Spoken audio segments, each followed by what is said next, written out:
පාස්කු ප්‍රහාරය සහ මේ කොළඹ කළුත්කඩේ මහේස්ත්‍රාත් අධිකරණයේ ප්‍රහාරය ගැන ගත්තොත් පාස්කු ප්‍රහාරය ගැන හොයපු මේ පිටිපස්සේ කතා කරපු සාරා තාම කතාවක් නැහැ. මේ කොළඹ කළුත්කඩේ මහේස්ත්‍රාත් අධිකරණයේ ඉෂාරා සෙව්වන්දි තාම කතාවක් නැහැ. ඊට පස්සේ මේ මෙහෙමසිරි ප්‍රනාන්දු කියන ගහන බව අපිට ඉන්ෆර්මේෂන් එකක් ආවා. මෙහෙම ගහිල්ලක් ගහයි කියලා දන්නේ නැහැ. පොලිස්පතිවරයා කියන ගම්පහ තමයි ආවේ කොළඹ අපිට ආවේ නැහැ. 2019 4/21 තමයි ප්‍රහාරය එල්ල කරන්නේ පාස්කු. 2019 මැයි 7 මම ජනාධිපතිවරට එනවා. ඒ කියන්නේ ගෝඨාභය රාජපක්ෂ 2025 පෙබරවාරි 18 මිද්දනියේ තුන් දෙනෙක් මරනවා දරුවෝ දෙන්නත් එක්ක 19 උදෑසන අලුත් කලයට ගහනවා 20 25 2 21 ඕන වෙලාවක ආණ්ඩු බාර ගන්න ලෑස්ති නාමල් රාජපක්ෂ අර ගෝඨාභයගේ ඒ කියන්නේ බාප්පගේ පුතා ප්‍රකාශ කරනවා මේ ප්‍රහාර දෙකේ යම් හැඩතල ගත්තම ප්‍රහාර එල්ල වෙච්ච ස්වභාවයේ ස්වරූපය ඇරෙන්න සමානකම් තියෙනවානේ නෑ ඒක එහෙම කියන්න බෑ ඔබ හිතනවාද ගෝඨාභය රාජපක්ෂව දිනවන්න මේ ඊබ්‍රහීම් ජනතාන්ත්‍රික ජාතික ලැයිස්තුවේ හිටපු මිනිසයා කෝටිපති ව්‍යාපාරිකයා එයාගේ දරුවෝ දෙන්නයි ලේලිවයි ජීවිතක්ෂයට පත් කරගනී කියලා මේ ගෝඨාභයව දිනවන්න එහෙනම් මිනිහට පිස්සු වෙන්න ඕන. ඊළඟට බලන්න ගෝඨාභයව දිනවන්න මේ මිනිස්සු එහෙම මරාගෙන බරුණ මාර කතාවක් නේ. ඉතින් ඒ කියන්නේ මුස්ලිම් සමාජයට ඕනෙලා තියෙනවා ගෝඨාභයව ගේන්න.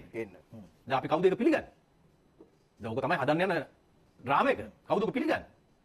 මේ රටේ මොන මුස්ලිම් මිනිහද ඕක පිළිගන්නේ? ඇත්ත කතාව පුත්තලමේ අර ඩෙටනේටර් අරව මේවා අහුවෙච්ච වෙලාවේ අවශ්‍ය පියවර නොගැනීමනේ මොකද ප්‍රධාන ප්‍රශ්න. ඔබ කියන්නේ වනාතවිල්ලුවේ.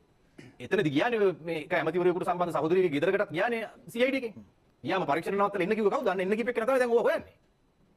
එතන හිටියව සාරා. සාරන්ගේ මේ බිරිඳගේ ගෙදර නේ. ගෙදර. එතකොට කුලියට හිටපු ගෙදර. එතකොට එතන හිටියව ඔය දැන් ඔය පැනලා ඉන්න කෙනෙකුගෙනත් අතරංගුට ගන්න දුන්නේ නැහනේ. කවුද ඒක වැලැක්කුවේ? ඇයි වැලැක්කුවේ? අර මාමනැල්ලේ බුදු පිළිම කඩපු එක ගැන හොයාගෙන යද්දිනේ ඔය වනාත විලුව දක්වා ගියේ. ඊට රියැක්ෂන් ගන්න තිබ්බ ඇත්තම. නමුත් මෙතන ඊටාම කඩේම. එතකොට දැන් ඒ වගලේ ගෝඨාභය රාජපක්ෂද? අර ඒ ගෙදර වට කරලා ඒ හිටපු අය වතනඟුට ගන්න හදපු CID කණ්ඩායමට ආපහු හැරලා එනවා කියලා නියෝග කළේ ගෝඨාභය රාජපක්ෂද? ඒතකොට CID එකේ ලොක්කා ඒ වෙලාවේ ගෝඨාභය රාජපක්ෂ කියන දේ කරන්නේ කෙනෙක්ද? ඒ කියන්නේ ශානිලා ඔය කවුද දැන් ඉන්න රවිසෙනි විරත්ලා මේ ගෝඨාභය කියන එක කරන්නේ කෙනෙක් අයද?